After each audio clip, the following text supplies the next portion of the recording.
വേർതിരിവുകളും പ്രതിസന്ധികളും മറികടന്ന് സ്വന്തമായൊരു തൊഴിലിടം കണ്ടെത്തുക എന്നത് ചെറിയ കാര്യമല്ല.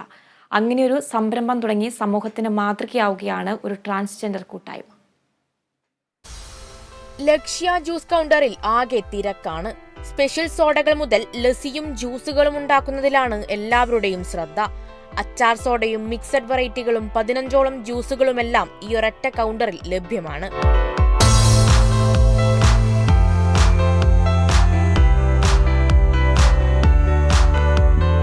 എന്നാൽ പാനീയങ്ങളിലെ വൈവിധ്യങ്ങൾക്ക് പുറമെ സംരംഭകരായ അമൃത ജോസഫും അനാമികയും മിഥുനുമൊക്കെയാണ് ജ്യൂസ് കൗണ്ടറിലെ താരങ്ങൾ. പാർശ്വവൽക്കരിക്കപ്പെട്ട ട്രാൻസ്ജെൻഡർ വിഭാഗത്തിൽ നിന്ന് കുടുംബശ്രീയിലൂടെ സ്വന്തമായൊരു വരുമാന മാർഗം കണ്ടെത്തുകയാണിവർ. ഞങ്ങൾക്ക് അറിയാവുന്ന ഒരു തൊഴിലാണ് ജ്യൂസ്. ഇപ്പം ഞാൻ നേരത്തെ എൻ്റെ ഐഡൻറ്റിറ്റി റിവ്യൂ ചെയ്യുന്നതിന് മുമ്പും ഞാൻ സഞ്ചരിച്ച മേഖല എന്ന് പറയുന്നത് ഈ ജ്യൂസിൻ്റെതായിരുന്നു. അപ്പോൾ അതുകൊണ്ട് തന്നെയാണ് ഞാൻ ഇങ്ങനൊരു മേഖലയിലേക്ക് പങ്കെടുക്കുവാനും ഇതിനു വേണ്ടി കടന്നു വന്നപ്പോൾ ജില്ലാ മിഷൻ്റെ കുടുംബശ്രീയുടെ ഭാഗത്ത് നിന്ന് എനിക്ക് വളരെ സപ്പോർട്ട് ലഭിച്ചിട്ടുണ്ട്. CDS നിന്നായാലും ജില്ലാ മിഷനിൽ നിന്നായാലും ഐഫറത്തിൻ്റെ ട്രെയിനിങ് അങ്ങനെ എല്ലാം ലഭിച്ചുകൊണ്ട് മാത്രമാണ് ഞങ്ങൾക്ക് ഈ നല്ല രീതിയിൽ ഞങ്ങൾക്ക് ചെയ്യാൻ കഴിയുന്നത്. തൊഴിലിടത്തിലും ജ്യൂസ് നിർമ്മാണത്തിലുമെല്ലാം ഇവർ സന്തുഷ്ടരാണ്.